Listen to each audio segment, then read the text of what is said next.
Welcome to the Sports Betting Preview Show, a pregame.com podcast.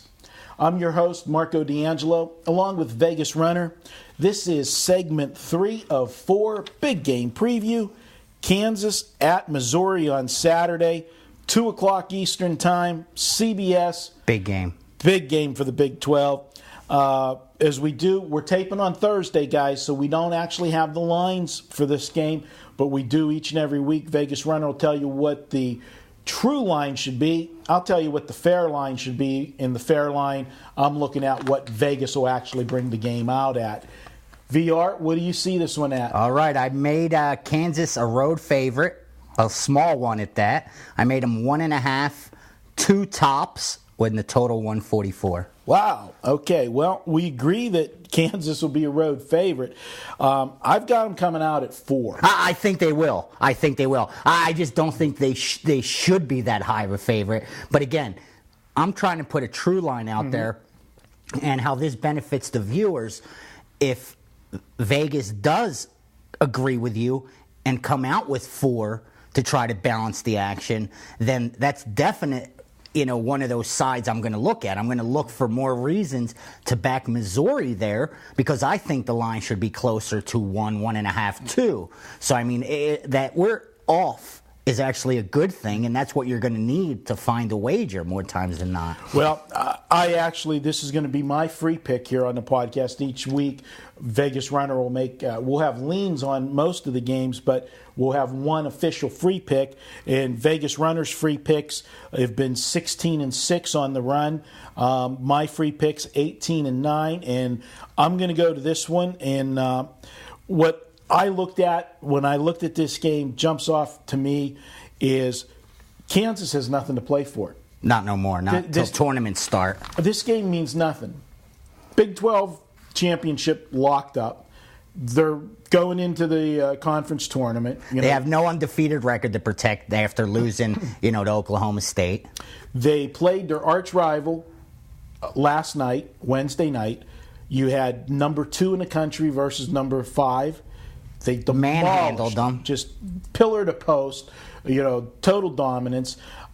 This is, to me, a flat spot, danger spot, upset, whatever, look ahead, mail it in, call it what you want. This is Missouri Senior Day. You'll have huge crowd, host national TV, host the number 2 team in the country. I got to look for Missouri. The only thing that could bring this line closer to your number than my number is the fact that Missouri's 16-1 at home. Yeah, they don't lose there. That's the thing. And both Kansas's losses have come on the road this season. As great as they are, and saying 8-2 on the road is spectacular, but still, both their losses did come on the road, and you do have a Missouri team who's only lost once there. I agree with you 100%, and I think we will see a higher number than my true line, and I really do wish that's the case, because then I'll be on Missouri as well with you. I agree with your free pick. Not just that Kansas has no reason to play, but Missouri does have such a reason to play. I don't know if I'd go as far as considering them a bubble team, but they're stacked up there in the Big 12 as 4th right now. So how many Big 12 teams are going to make it? How many Big East teams are going to make it? How many ACC teams are going to make it? So they still have a reason to show up. Absolutely. And better their seeding. If they're not on the bubble, then the better their seeding. There's a lot of reasons for Mizzou to show up. Plus, they got destroyed by this team the first time they met. So, if anything, you want to go into these tournaments knowing you could compete against the big boys. Absolutely. And I really think Missouri could. What they need to do in this game is run the court. You don't want to slow it down against Kansas. Kansas likes to get up and down too, but not to the extent Missouri does. Missouri uses their whole bench. They go 11 deep. They're top 10 in the country in using their bench and bench minutes. So, they have the ability to run and keep fresh bodies in the game. And I think that's the way you're going to beat Kansas. You're not going to slow it down and beat them in a half-court game. You got to hope to just keep running the court, getting transition baskets, getting easy baskets, getting to the foul line. I mean, doing all that kind of stuff instead of saying, let's play lockdown defense, let's half court. That didn't work the first time. If they play half court, they'll get destroyed.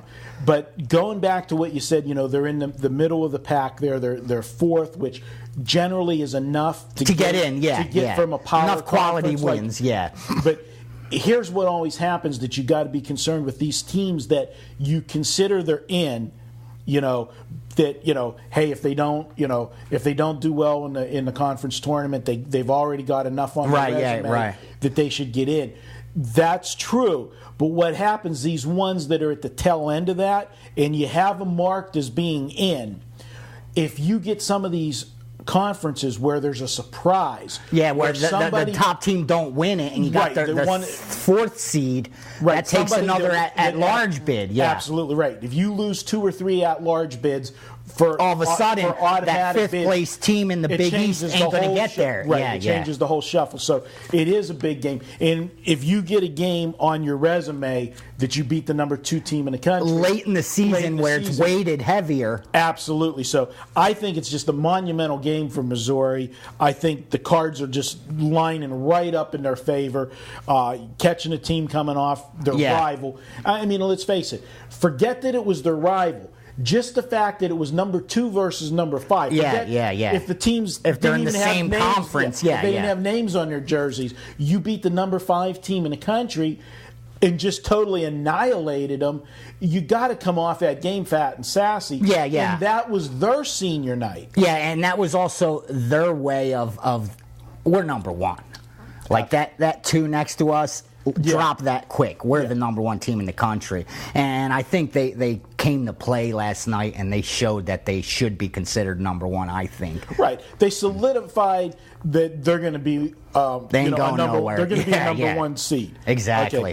Okay. They're going to number 1 seed whether they win this game they could get they could get knocked out in the early round of any tournament, and they're going to get high seeding. We're going to go ahead and make this official for me. This is my free pick. As I said, I'm looking at the game +4. I still like Missouri, even if this game comes out a little shorter. Yeah, I do too. If they're getting points, I like them. Put it this way, because I could very easily make an argument that this game could be a pick-em based on the situation, which you explained very well. And the earlier in the week, Missouri played on the road, had an overtime win at Iowa State. That definitely was a look-ahead spot for Missouri. Oh, yeah. And the fact that even in a bad scheduling situation, to go in and get the W, pull it out in overtime on the road, shows that this team's got some talent, because that definitely was a bad spot for them. Everything was in Iowa State's favor on that game, and still Missouri was able to grab the W. They didn't cover, but they got the win. And before the Iowa State game, they lost to this same Kansas State team that everyone just saw Kansas annihilate. I like to call that a little handicapping thing. I call it ABC handicapping, where Team A beat Team B, so B should beat A. C should beat A, yeah. And you know what happens? Never comes out that. You add up those ABCs. They just don't equal D. Loser is what ends up happening. So now, as long as they run the court, because they don't have the size advantage here. I mean, Kansas is going to tower over them if they try to play a half-court offense. So as long as they run the court and put all those bodies to work, I think they have a chance of turning this ugly. That first game, Kansas had 23 turnovers against this team. So, I mean, they played sloppy and got the win. Right. So, I mean, Missouri's going to have to play a great game, but they did show they could force turnovers. This time, if they could turn in some easy baskets off these turnovers, I think they could get a nice win for them at home to, pad up that resume a little bit. Absolutely. So there you have it. Got an official lean from Vegas Runner. You got my official free pick from a guy who's 67%. Hey, what do you say? And don't forget, you can go to pregame.tv and go to the comments section. Tell us what you think the score of this game will be. If you get it correct, we'll give you $100 in pregame dollars you can use to spend any way you want at pregame.com. And you can always download and listen to any of our podcasts. Just go to iTunes, search for pregame.com. You'll be able to find all of our podcast there. Download and listen. No matter you're out on a walk or whatever, you got us on the iPod. Wait the all day. You know, I take you to the poker table. Listen to my man VR. You know, so there you have it. That's segment 3 of 4, and we'll be back with our last segment. We're going to take a look at Syracuse at Louisville.